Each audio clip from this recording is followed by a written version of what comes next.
Okay, so this is going to be the part two about the altercation after the man inside of the restaurant. He was trying to restrain Austin John Metter, and he was trying to restrain Austin. Excuse me, I'm sorry. 1 second. Excuse me, 1 second. Excuse me, 1 second. I'm on my video right now. Please. I don't mean no. Excuse me 1 second. Excuse me.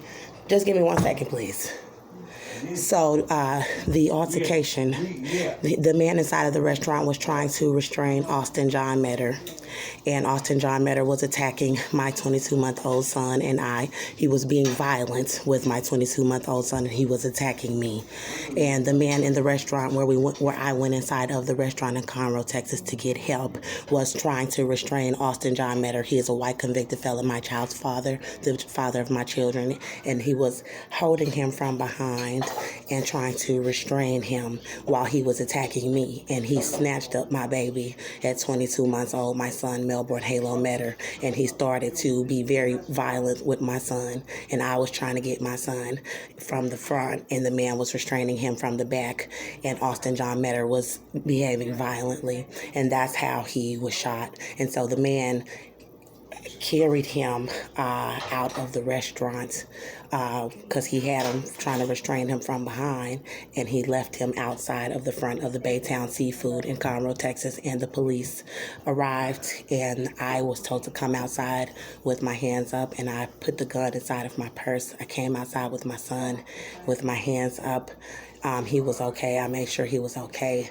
I had gotten my son from him during this violent struggle over my child, and Austin John Metter was laying on the ground. The paramedics arrived. They had me in the back of the squad car. They told me that I was not being charged with anything, questioned me at the police department.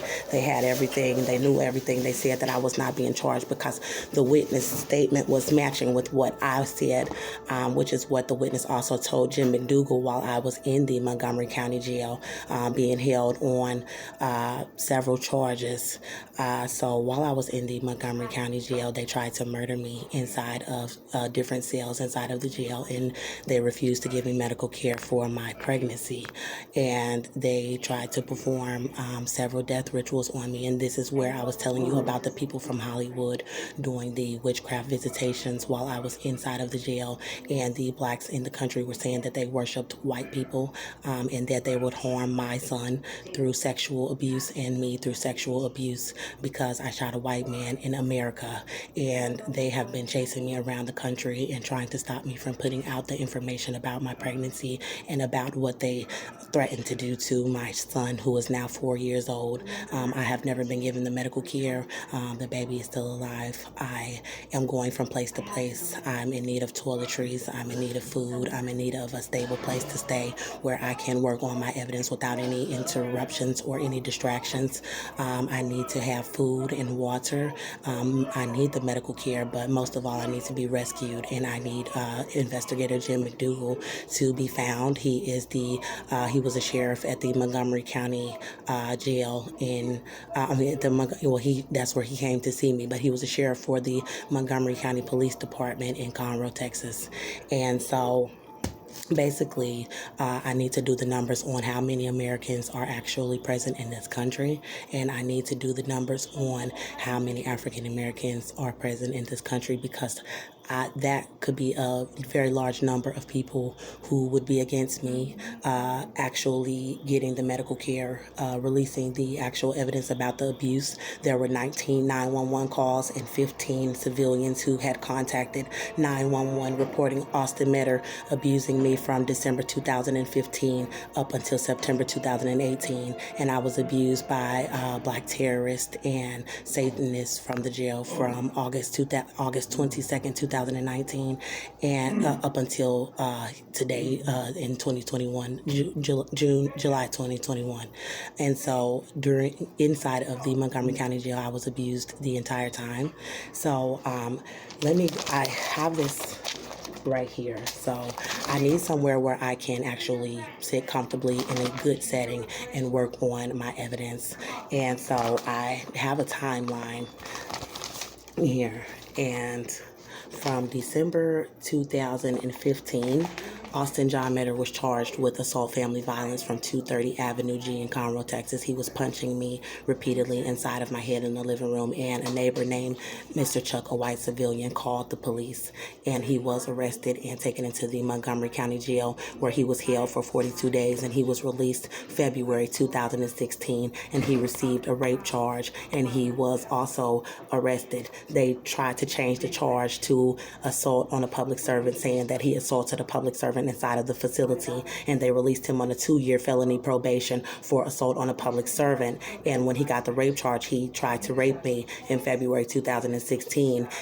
He continued to be abusive towards me, and his probation officer found out about the rape charge, and he was picked up on a warrant February, March, so like around April, the end of March 2016, he was picked up on a warrant for the rape charge and held for 100 days in the Montgomery County Jail on the rape charge on a probation violation.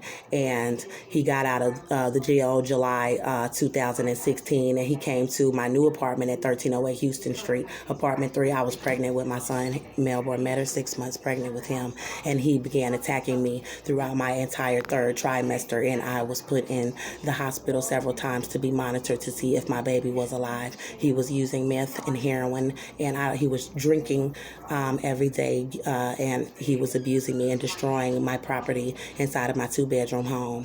And so from December 2016, he went to prison because he tried to attack my son, and he was ransacking my home. So I called the police December 20th, 2016. He was arrested, but the police charged him with assault on a public servant because they changed the charge from when he was arrested from December 2015 inside of the facility, saying that he assaulted a public servant. I did not want to press charges, so supposedly they dropped the charge for the assault family violence. And so he was arrested and charged with assault on a public servant in December 2016. From January 2016, he was serving a 2-year sentence for assault on a public servant, and he pled guilty and was convicted for assault on a public servant and was sent to TDC in the state of Texas. So I brought my son to see him a few times. I brought my son to visit him, and he said that he would not harm us again inside of the facility. He was saying that he would not harm us again, and he was promising that he would not do that. When my son was born, he almost died. He could not breathe. And so he got out of the prison July 2018, and he came back to my 2-bedroom apartment with my son and I, with our son, in July 2018. And he began attacking me repeatedly and attacking my son inside of the home. My son was 20 months old when he got out in July 2018. And by September 2018, my son was 22 months old, and he had attacked the both of us repeatedly inside of the apartment. And I called the police several times. His mother, Cynthia O'Vera, and his father, Joseph O'Vera, were involved with trying to help cover up the fact that he was abusing me inside of the apartment. And so he was fleeing from the police to Cynthia O'Vera and Joseph O'Vera's home, and Cynthia was trying to cover for him. I told the police that I wanted to press charges, and the police said that that Cynthia wanted them to arrest me, and that they didn't want to arrest anyone because he had fled to Cynthia's house. And he continued to come back to my home, 1308 Houston Street, attacking me and my son inside of our home. And on the day of September 18, 2018, I ran from my home with my 22-month-old son in my arms. He had been attacking me repeatedly inside of the apartment, and he chased us down the street, and there was a civilian who said she would call 911, but she didn't want to help in her vehicle with a male passenger. He ran him off towards the apartment, and we walked into Baytown Seafood. I was tired with my toddler in my arms, but I had a 380 inside of one of my purses because he had been attacking us over an 8-week period. And inside of the home, he tried to barricade the door and stop me from calling 911 inside of the home while he was attacking me with my toddler. And I had got the gun in my purse and tried to run out for our safety and get help that way. And when we went into the restaurant, I went in with my toddler in my arms. I had the purse on my arms with the gun in my purse, and I went to the back of the restaurant. I walked past. There's someone calling, and they do not need to distract me from telling this. I walked past.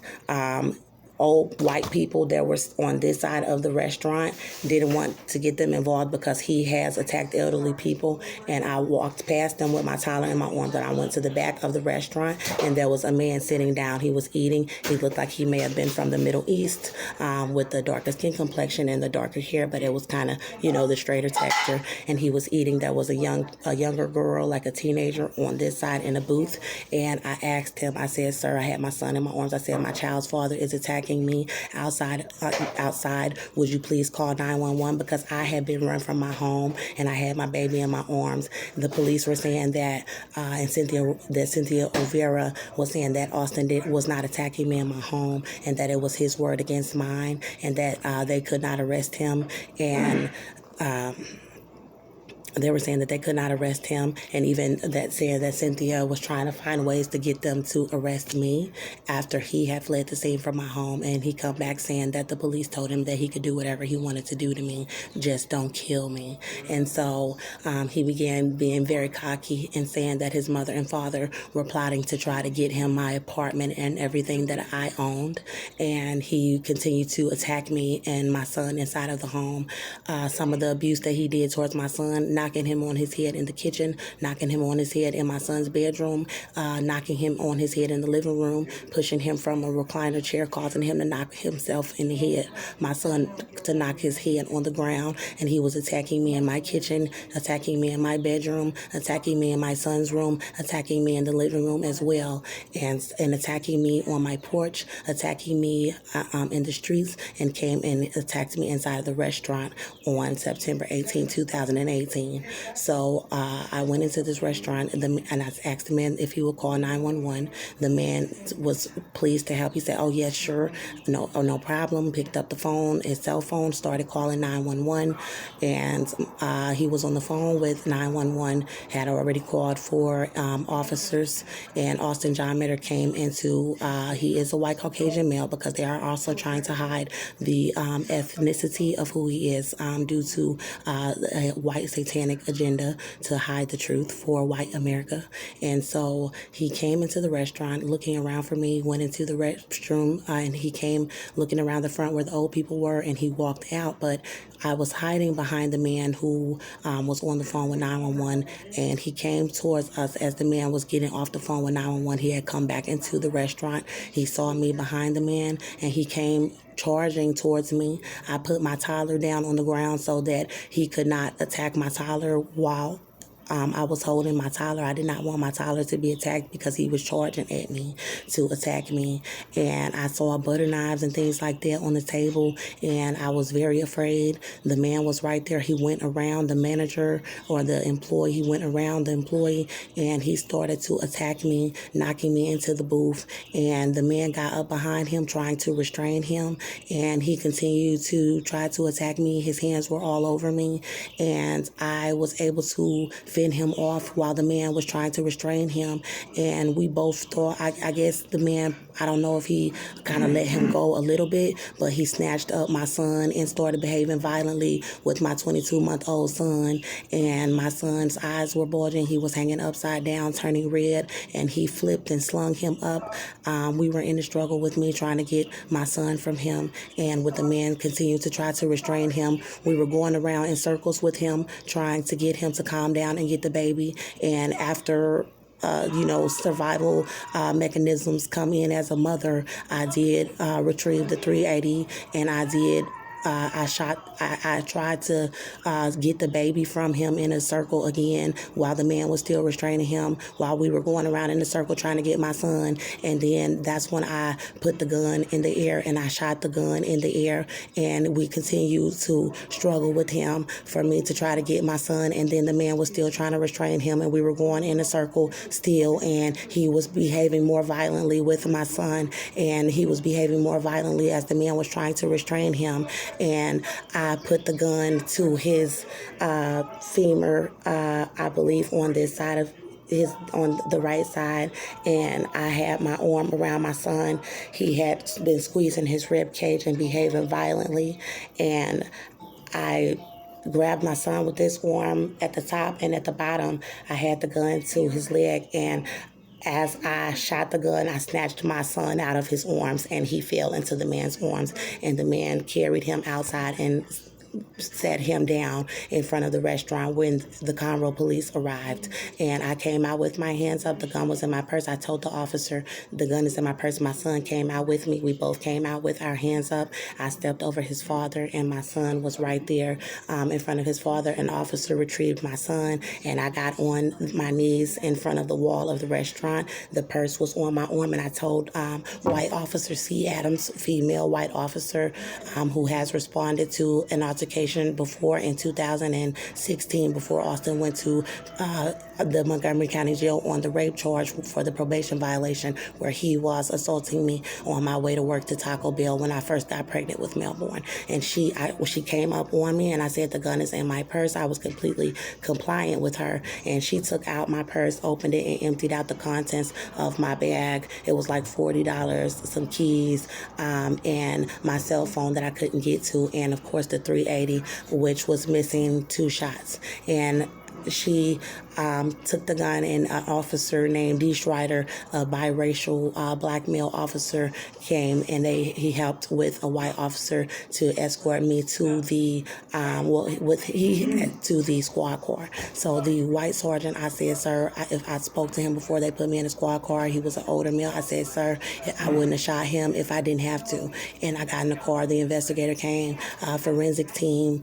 The investigator met me at the Montgomery County Police Department. The forensic team came. They took pictures of me. They interviewed the witnesses. The girl ran, first of all, when my child's father ran back there to attack me. She ran. So there was not another child present other than me and my child and the man who worked there with my child's father during the struggle in the back of the restaurant. When the gun went off in the air, the white people who were in the front of the restaurant, there was a younger white male, but the rest were older. They ran out of the restaurant, and they were not involved in the struggle at the time when the gun was shot in his leg. I have a timeline here because they ended up escorting me from the Montgomery County Police Department September 18, 2018, after I was interviewed saying that the district attorney wanted to, I was interviewed without a lawyer with Officer D. Schreider, black biracial male with pretty eyes, and with a white officer, Officer C. Adams. She was a brunette, short brunette, and then there was the detective with glasses who had went to interview Austin John Metter at the hospital first, because Austin John Metter was taken by a ambulance, and Cynthia O'Vera and Joseph O'Vera came and got my son from the scene of the shooting from the Conroe police, who had picked my son up at the door of the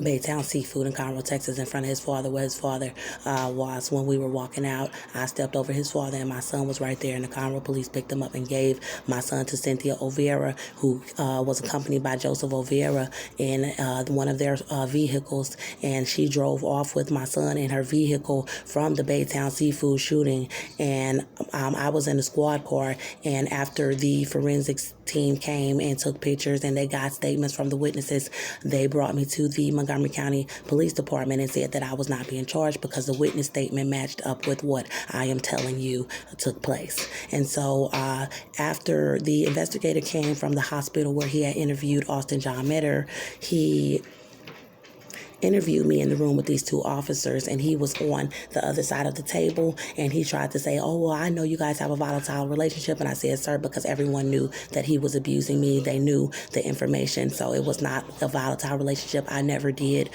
try to fight back or defend myself until I shot him for being violent with my son. And So they took me from the Montgomery County Police Department with my hands behind my back out of the interview room because they said they needed to make a phone call to a district attorney. And they said that the district attorney or DA or something wanted to charge me with aggravated assault with a deadly weapon, dispersing a weapon in a public place, child negligence, and child endangerment. So they brought me into the Montgomery County Jail September 2018. I was held in a cell. They never did give me a pregnancy test coming into the jail. I was bleeding. I asked for a pad. I was held in the holding cell, and then at some point I was escorted to a unit where they had white women who had drug charges and prostitution charges, and I found out that they were not supposed to even place me with people with those type of charges, and they were trying to stage altercations inside of the unit the first day, and I was moved into another unit, and they were also white women with the same type of drug and prostitution charges, trying to stage altercations, and I was not able to get my family to help me or bond me out. I was not able to get any help or support from any family members, and they said they were going to bond me out, and they moved me to another unit with white women in a day room, and my family stopped answering my phone calls after they told me that they were going to bond me out of the Montgomery County Jail because they knew that Austin John Meadow had been abusing me and my son.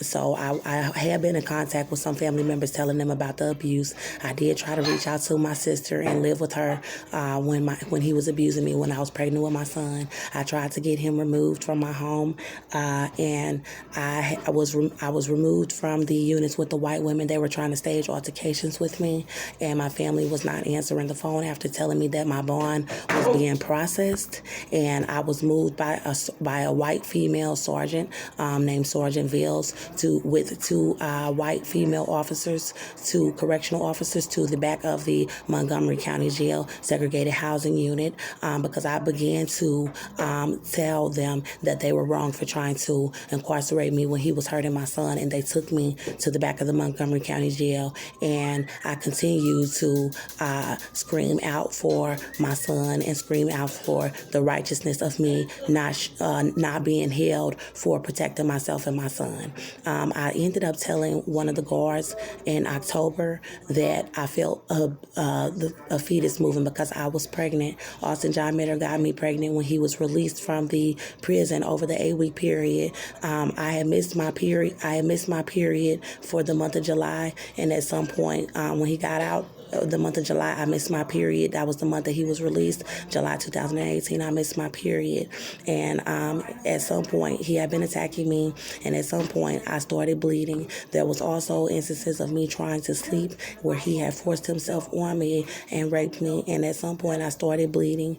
And I thought that I had a miscarriage, but in October 2018, I told a male correctional guard that I felt my fetus moving and that I needed to go to the medical infirmary. He said that I was lying, but that I needed to fill out a medical sick call, which I did. I was brought to the medical infirmary, and I gave a statement to several nurses about the fetus moving, and the African nurse told me that I was not pregnant. They told me that the pregnancy tests were negative, but I did take a pregnancy test at home after I started bleeding, and it was negative. So I'm like, okay, well, I had a miscarriage, because I did miss my period, and I have only ever missed a period like that when I was pregnant with my son as well.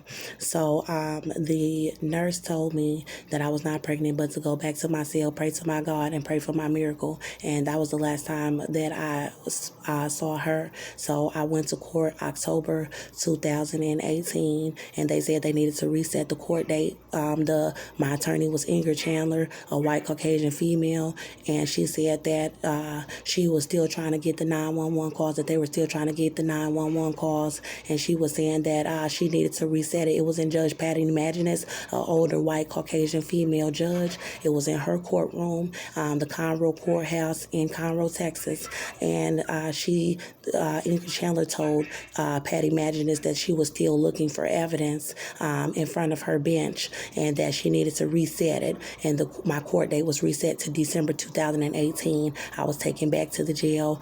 I believe I was sleeping a lot, and at some point I did feel some movement. I was bleeding still, and not given any medical care. Was told that I was not with child, and so.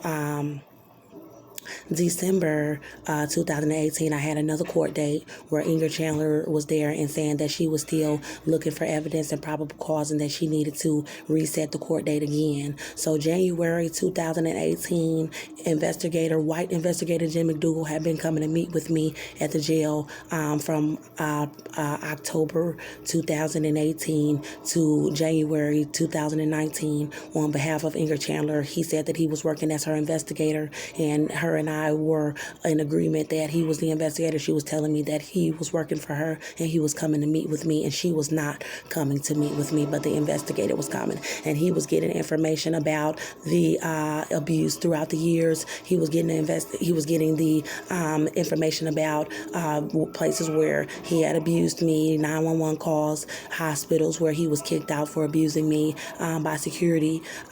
There was a lot of information, family members, friends, any managers, employees, places of businesses where he abused me. Of course, videos, police phone calls, police records of officer reports. We were trying to get records of medical records from when I was pregnant with Melbourne, and everything that was involved with the abuse. His record, he had about 8 charges, and his drug use, because methamphetamine causes some to be extremely aggressive, and so and also the alcoholism, because the alcoholism was involved while he was abusing us and destroying the property inside of my home. And so investigator Jim McDougal had went to go and interview a man. He said I never knew the man's name, but from the middle, he looked like he was from Middle Eastern, but he was in America, so I don't know if he could be American, but he was the one who helped us, my son and I, during the struggle inside of the Baytown Seafood on the day of the shooting, September 18, 2018, in Conroe, Texas. And investigator Jim McDougal, he is an older white male.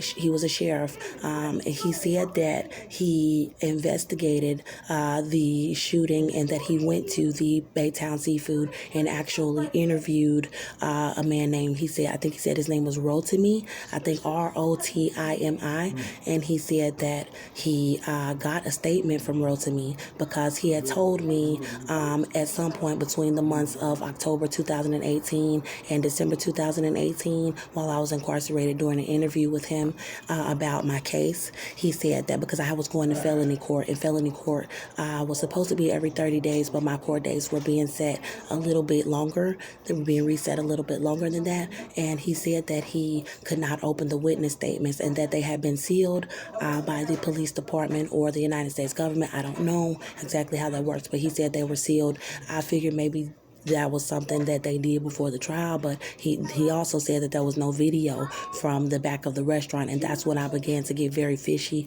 about what was going on with the courtroom and the people in the courtroom, and if there was actual video footage or not.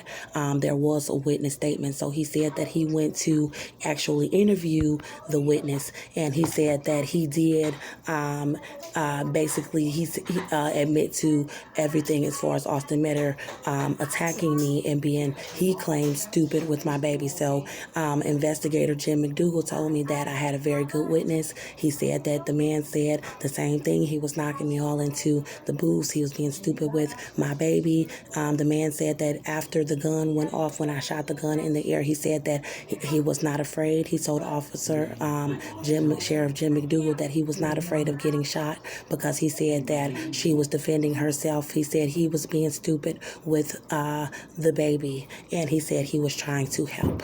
And so Jim McDougal said, well, they should not have to go to trial, and he also said this is the fault of the Conroe Police Department. He seemed a little shaken while he was telling me this information, and I heard the voice of a white sergeant from the Conroe Police Correctional Facility, and he was saying in the background very loud, he was saying, oh, he think he's gonna get away with this? He said he's got like 8 charges. He's going to jail. He said, oh, he's been on meth since he was like 14. He was like, yeah, he thinks that he's going to get away with it, but he's going to jail. And it sounded like he was talking about my baby daddy, Austin John Metter, and he is a white convicted felon. Of course, I told you about the assault charge. He was convicted for assault on a public servant, where the Conroe Montgomery correctional facility was claiming that he assaulted a public servant inside of their facility, and he was charged for that, and he was convicted for that after he had violated his probation several times while he was on a 2-year felony probation for assault on a public servant.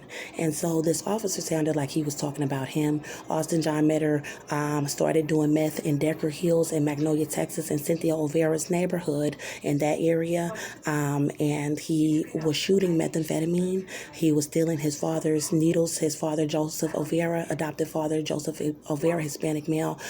He was a diabetic, and he was stealing his needles to shoot methamphetamine, and he was robbing his parents' home, where there were police involved in Magnolia, Texas, where he had burglarized their home for drugs, and he had been on drugs since he was 14, on the methamphetamine since he was 14 years old. So it sounded as if this officer was kind of doing a skit where he was kind of talking about him, while Jim McDougal was saying this was the fault of the Conroe Police Department.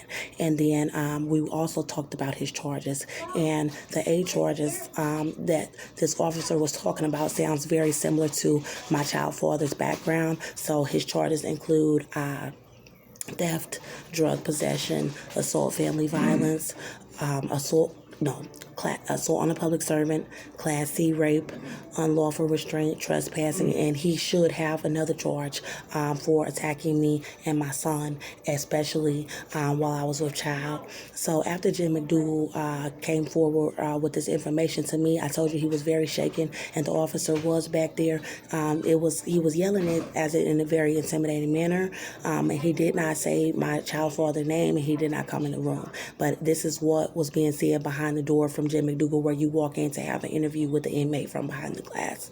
And I was on the other side hearing what was being said from Jim and the person behind the door, the officer behind the door.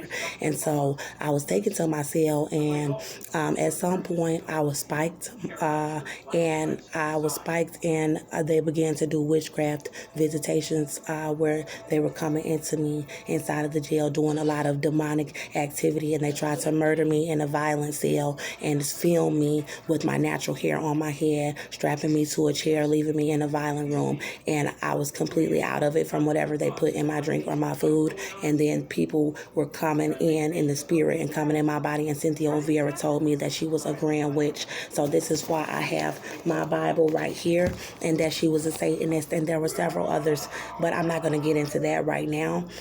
So the Holy Spirit came, Jesus Christ came, Jehovah came in the cell. He cast them out, and the Holy Spirit was with me. I was being poisoned in trays after I was brought out of that cell. They tried to murder me by making me eat and drink poison, but denying me medical care. I'm just going to say what the Holy Spirit said, because people can say, oh, can you prove that they did this? Can you prove that they did that? But I was screaming for a doctor. I felt that the baby moving. They were putting me in different cells, trying to make me seem that I was suicidal. They ended up suing me for my son. Jesus Christ said, the Holy Spirit said they were trying to murder me before my trial, and he kept showing me that I was pregnant, and I kept telling them that I was starving, and things were being put in the food that they were giving me, and they were not giving me any extra food, any prenatal care, and they were trying to continue to reset each court date, putting chains over my belly, doing the witchcraft visitations every night. The Holy Spirit was continuing to fight for me. My family knew. I was calling my family. People were not answering, and I stayed in there. My court date was set for September 3rd, 2019 for my trial. I made it up until I went to the hospital. There was a nurse that did confirm that I was pregnant inside of the jail. Her name was Charge Nurse Michelle, a white nurse. After so many nurses refused to help us, refused to confirm my pregnancy, so many in any other ways, saying that the pregnancy tests were negative.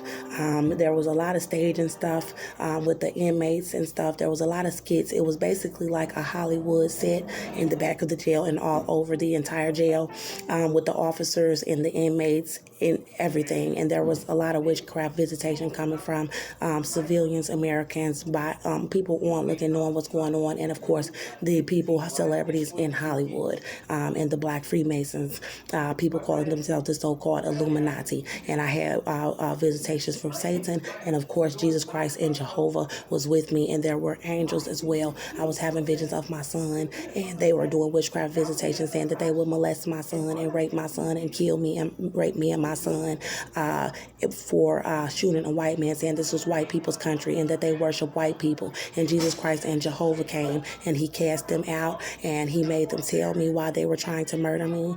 It was because they just don't like when the righteous come around because of the wickedness that they want to do. And so Jesus Christ basically continued to tell me, speak up for me and show me hope for me and my son and my baby. But he did show me the trap, that it was very deadly, that it was very sinister, that they have successfully done this to people, hundreds of people. I don't know if it's just in this country or all over the world.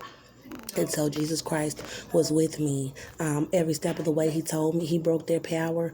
He broke the power of the protection order that Judge Patty Imaginist awarded to Austin John Meta to give him my apartment if I bonded out, and saying that I could not come to my home. So I made it to August after Charge Nurse Michelle confirmed my baby with a Doppler machine. A black nurse named Nurse Stephanie and a white officer were trying to cover it up with a Hispanic female officer and two white female officers from the booking area.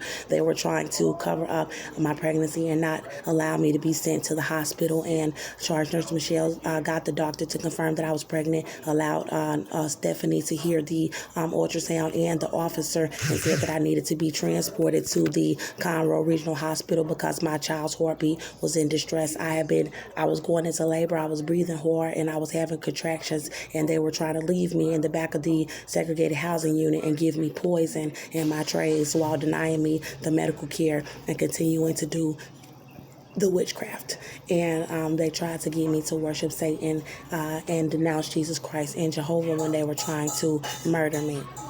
And Jesus Christ and Jehovah's spirit was in me, very strong and all around me. So I went to the hospital in a squad car. I was transported by a white sergeant and our officer and from who worked in the facility. And I was transported by a Hispanic female on the passenger side, and he went speeding. Someone said something about a fetal heart monitor, and the doctor said that he did not want something about a fetal heart monitor and something about why I could not be transported on an ambulance. And so they transported me in a squad car, speeding. And when I got to the emergency room, they were immediately trying to say that I was not pregnant because my baby bump was so small, and looking at my fundal height because I was being starved because of the poison and the lack of extra food and medical care.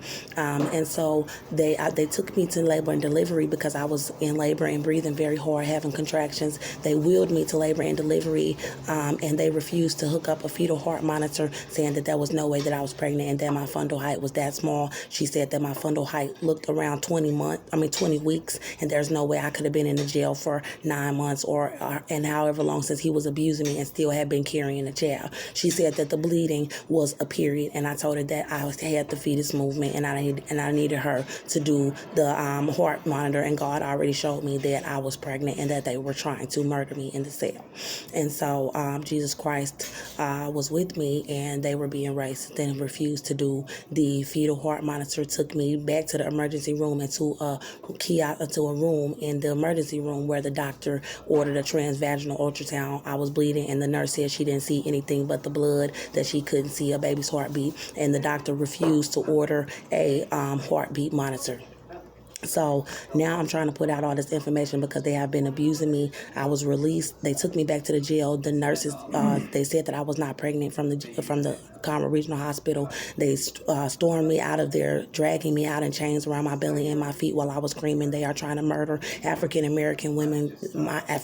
My baby, he's mixed, but they're trying to murder an African American woman's baby in the back of the Montgomery County Jail. My name is Andrea Jones. Someone help! As I was screaming as I was being dragged by this white male officer and this Hispanic female officer from the hospital, and the white nurses were laughing as the doctor was laughing and being very cocky because he refused to give me abdominal ultrasound or hook up a fetal heart monitor. And I asked him where he got his medical license, and he was laughing and allowing them to drag me out as I was screaming that they were being racist and trying to murder an African American woman's baby in the back of the Montgomery County Jail. My name is Andrea Jones. Please help. They dragged me into the squad car, sped me back to the Montgomery County Jail, put me in a suicide room, and tried to murder me. They had sued me for my baby. They allowed Austin John Metter to sue me for my baby in Judge Tracy Gilbert's courtroom. It was a family courtroom. It was not for the criminal charges. The criminal charges was for Judge Patty Magid's courtroom, and the trial date was set for September 3rd, 2018. So Judge Patty Magid was not involved with this. My lawyer, Ingrid Chandler, said that she could not represent me while they were suing me for my child while I was still being held on these criminal charges, where she kept getting the court dates reset, and Judge Patty Magid and them kept resetting the court date. And so the Holy Spirit was saying that they should have never arrested me, that I was not guilty, and that because I was black, they were being racist. And so Father God, help me in the name of Jesus. Judge Tracy Gilbert allowed Cynthia O'Vera to sue me for my son again because he awarded Austin John Metter temporary custody of my son while he was staying in Cynthia O'Vera's home. And I had won against him in family court and represented myself. And he was arrested, they claimed, from Cynthia O'Vera's home for attacking another woman in her home, where she had to call 911 from the bathroom with my son inside of the home hiding while he was attacking another woman in her home. And they say he was charged with unlawful restraint and pled guilty and was charged for 6 months. And he was brought into the family courtroom at Judge Tracy Gilbert's courtroom with me, and Cynthia O'Vera was trying to sue us for custody of my son. And I was released August 22nd, 2018 from the Montgomery County Jail at the docket trial, and I told them I wrote evidence to my lawyer about the fetus and the pregnancy, and I was released. I wrote them the evidence of the 911 calls that God said was evidence, because God said Cynthia O'Vera was that she was trying to help the Conroe Police Department, and the Conroe Police Department was trying to help Cynthia O'Vera erase evidence that he was abusing me for the trial. When I was released, they already had it set up for me to go with people to abuse me and lie about my pregnancy, and I've been dealing with this without being given medical care from hospital to hospital in Texas and all over from Texas, Arkansas, and I'm in Atlanta, Georgia, with shelters staging to have me out of the organization because of the pregnancy and because I was not given the medical care, with people trying to set me up as just like some drug addict, prostitute, or trying to stop me from putting out the evidence about this. Everyone is trying to sit back, and this is what I had. It's Zechariah chapter 8. It says the house of Judah. It's talking about the house of Judah when they had me in the Montgomery County Jail in the violent room trying to murder me, when I was spiked or drugged, when they were also doing the witchcraft visitations. The Lord came in the room and he said something about ushering in the kingdom of heaven, and he said he was murking, and he said something about his bloodline, and he said that he would die about it, and he cast them out of the kingdom of heaven. He cast all the demons away from me, and he said something about a lawsuit, and he said something about a satanic blood ritual, someone being agreeing with Cynthia O'Vera and saying her and Austin, something about Austin taking an oath. Cynthia said something about her hadn't taken an oath to worship Satan, and God said something about them trying to kill me and my son, and something about my baby as some sort of blood ritual. And God said that I had not taken an oath, that I was a child of God, that I would not. He said that I would not worship Satan, and he said that they needed to not kill me and my son for whatever it is that her and her son are tied up in, and also because of the racism just in general. So right now I got a lot of attacks coming at me, a lot of forces of darkness, and I'm trying my hardest to just keep everything as organized as possible. And I'm trying my hardest to keep myself grounded in the Lord, because I'm not basically stable right now. I'm not stable right now because I'm not able to know where I'll be just from the next week or the next 2 weeks, and I need to get this evidence out so I can just go back to Texas. I'm not incompetent. I'm not just what a lot of people are trying to paint me out to be. They're trying to make it seem like, oh, Andrea don't got a job, or she just living off of people, and I just need somewhere to stay without the interruptions to do this evidence, and then I could find a little bit of money and get back out to Texas, because God said when I was in the Salvation Army, a woman named Rochelle Frazier and Officer Graham, the women named Rochelle Frazier, program director, and a security officer, Officer Graham, from the Salvation Army on Marietta Street in Atlanta, Georgia, staged altercations to have me out of the shelter, tried to have me harmed by the by the security guard, and tried